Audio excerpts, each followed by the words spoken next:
Hi everybody, Sandy Boucher here, and I just had to shoot a short video.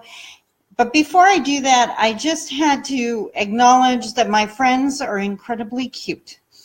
I had quite a few friends today, or followers, I call them my friends, message me and ask me where my New Year's video was. So as if I was not going to share a video with you today on this important day. So here it is, but thanks for the acknowledgement and for letting me know that these videos matter to you and help you. So of course I'm going to shoot a video. So first and foremost, Happy New Year! We freaking did it. Like, wow, before I say anything else, let's take a second just to stop and acknowledge that. You did it. Like, I don't know about you, but so many of my friends, there were some points in 2017, it was touch and go.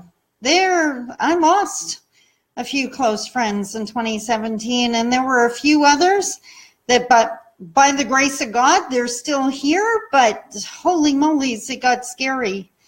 And whatever you faced, I'm certain you had challenges, and I'm certain there were times you were frustrated or exhausted or wondering what in the world's going on. But whatever it was, and even if you're still up to your neck in that challenge, you did it. You made it to 2018. You leveled up. Now, a lot of people out there, for some reason, think that success is easy. Well, think of that video game. Every level, the journey doesn't get easier. Our elders talk about the river. The river has rocks, and the river has rapids, and the river has those really rough areas you got to portage around, and the river, it's not personal. The river doesn't have rocks in it to peeve you off or to make your journey harder. It just is. And that's what life is. I don't think my life is going to get easier. It's just the challenges are different. I'm not trying to feed a 2- and a 4-year-old anymore, but now I'm trying to figure out how to be the best and supportive mom to 2 grown adult children, and trying to figure out how to be a really good grandma. So I think the one thing that does change is we get better at canoeing. It's not our first day in the canoe, and we get better at packing what we need, traveling light, and leaving all the stuff behind that we don't need so that we can make it to the next bend in the river.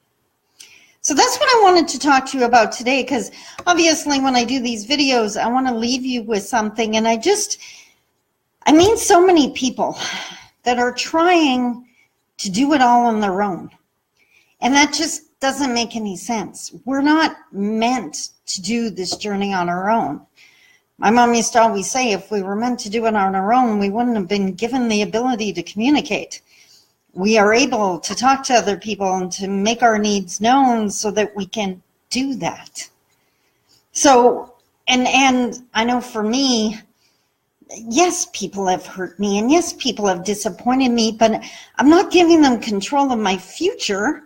I'm not going to change who I am because someone didn't treat me well in the past. That's their garbage to carry.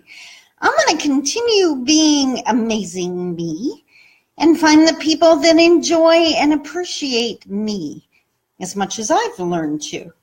And that's not from a conceited point. I'm not any better than you. You're amazing. And I hope you figured that out, and I hope you surround yourself with people who believe that and remind you of that on those days that you forget. But for those of you who might be tempted to try to go into this next year alone, I'm saying please don't do that. Or if you're going to head out, before you head out, take your receptionist with you. Now, that may sound a little silly, and you're thinking, what receptionist? I'm not hiring someone. Do you know how many bills I have? Well, let me explain it. Anyone who's been to my seminars, and I think it might actually even be in my first book, you know that when I was a child, I was raised Roman Catholic. My mom was taught that her teachings were something to be ashamed of. My dad was Catholic. My mom was raised a Christian.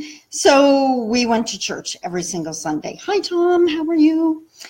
And so every Sunday we went to church, but my mom didn't forget who she was. Her teachings were there in the background. So on the front step, on that top step, just before we went into the church, every Sunday my mom would do the exact same thing. She would stop us and make us look her right in the eye, like you do with a mom does with her kids when you want them to really listen. She'd always say the same thing. When you go inside and the person starts talking, if you hear something and the little voice in your head goes, yeah, wow, that makes sense, then you take it and you keep it and you use it. That was meant for you. But if you hear something and the little voice in your head goes, what? Leave it here. It's not that that's a bad person. We don't need to sit in judgment. That lesson just wasn't meant for you. It was meant for someone else in the room. So just leave it there.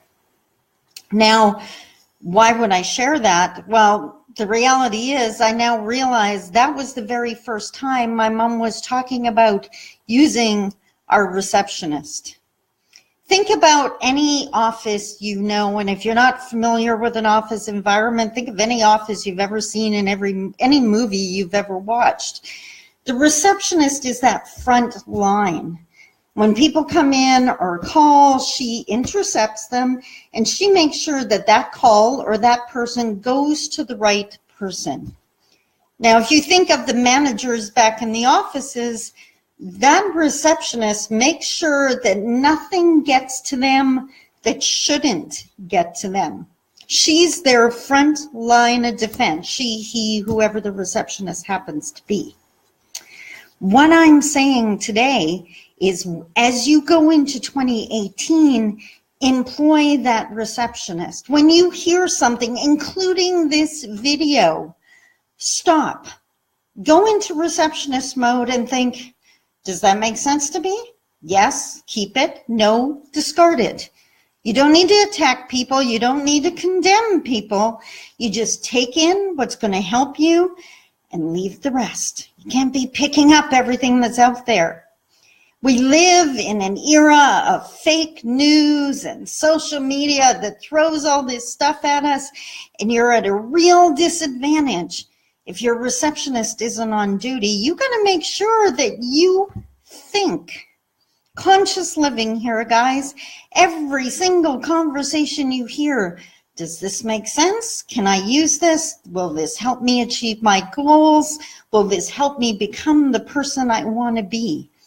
If the answer is yes, keep it and use it. Let the receptionist send it to you. But if it doesn't, leave it there. So there's my New Year's message for you. You survived 2016. So now let's try to do something even better. Instead of just surviving 2018, let's go for thriving in 2018. And the only way you're going to do that is by using that receptionist. I'm off to enjoy an amazing dinner with my friend. I will talk to you next week. All the best, and one more time, Happy New Year. I love you. Bye-bye.